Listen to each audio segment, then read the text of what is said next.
Everyone, this is Tim from Your Six Studios. Today in this video, I'm going to show you how to change your profile picture on Steam. So you can see my profile picture right here is the weather lady from like Minnesota or something. I'm not sure how I got that. But just go on over to your name right here. And then go over to Edit Profile on the right.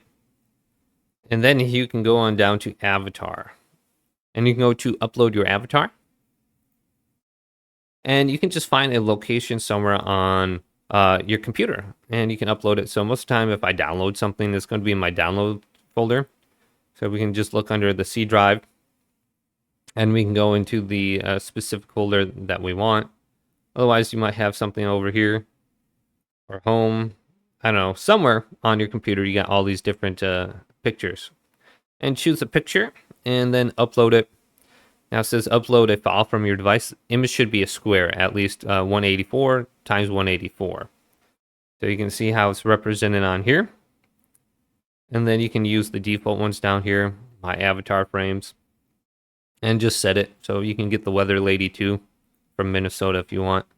And then we can go on down, and we got the profile background, mini profile, themes, and feature badges. So I don't think I have anything on here, but save it, and then you should be good to go.